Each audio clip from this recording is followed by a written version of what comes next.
Now, it's become fairly obvious that a lot of the people that are watching this video diary, and hi, thanks very much for watching, aren't aware of the other things we do for Rangers. I know you're looking at it, it's at Rangers Tube.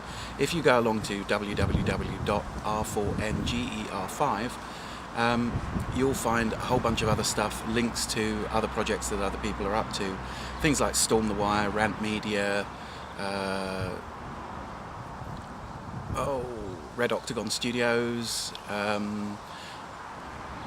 Wogrant, all those sort of things, well worth checking out. There are links to them on the site, so that's www.r4nger5.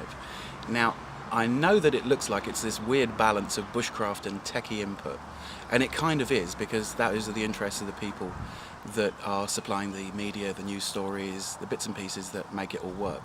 And it only works because lots of other people put in the time and effort to send links in, people put in the time and effort to appear on the shows, stuff like that. And it's entirely driven by the community. So if you want something, some awareness raised on a particular issue, and you don't feel it's represented in the main media, just get in touch with us. Email me via the link at the website and send in your news stories and stuff like that. The only thing we need with the news stories is it kind of has to have some level of, it's not mainstream news, or you want an opinion from the ground floor, or you want us to comment on it. We're looking at things like human rights violations, the stuff that the corporations and the government are doing to restrict the well-being of people worldwide. There's a sort of like a splinter group who are doing a brilliant job over at Rangers America. They're well worth going and checking out as well. They're mainly US centric, and we tend to forward all our US based news stories over to them and hope that they can find the time to cover them. So we do podcasts, we do videos. If you go to www.archive.org and type in R4NGER5, you'll probably find a whole load of podcasts, videos and stuff like that, things that we've been producing over the last, it's nearly 2.5 years now. And your input is valuable and welcome.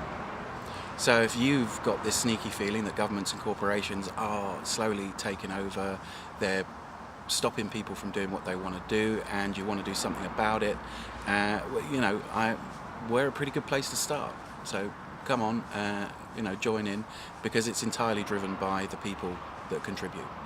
I don't think there's anybody at all that I've heard from that doesn't contribute in some way to the whole Rangers thing, that listens to it. So what we're trying to do is create a ground up media organisation, and it's only the sum of its parts. I know it always sounds like I'm on, but that's because I've got a vast amount of time free, so I can afford to put the time in and do it. And if you want to put the time in and do it, or you want to produce podcasts that you want us to publicise, and it's along the same lines and the same direction as what we're doing, then let us know, and we'll put links and stuff on the website, and you can come and play too.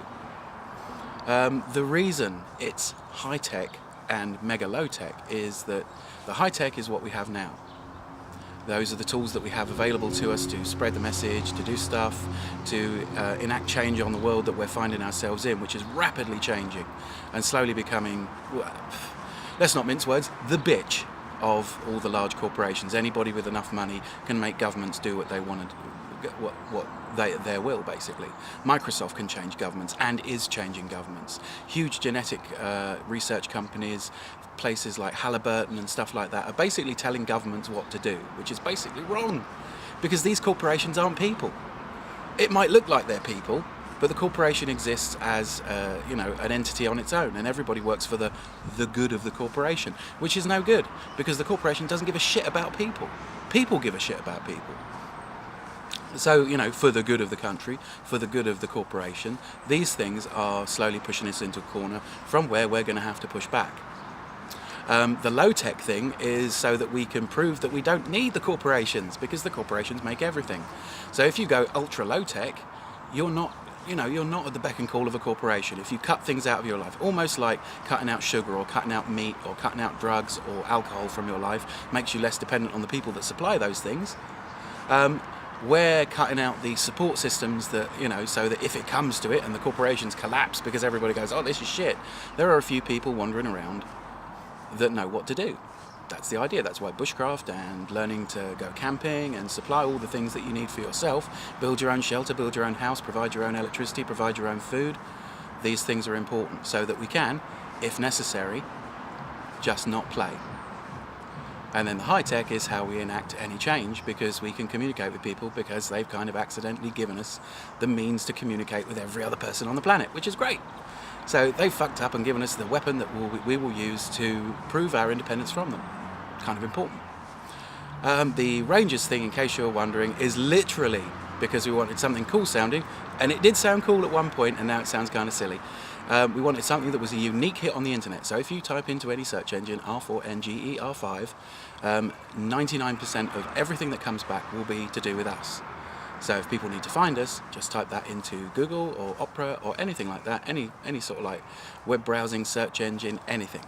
R4NGER5, and come along to the website www.r4nger5.com, and we look forward to seeing you there, because humanity is about humans.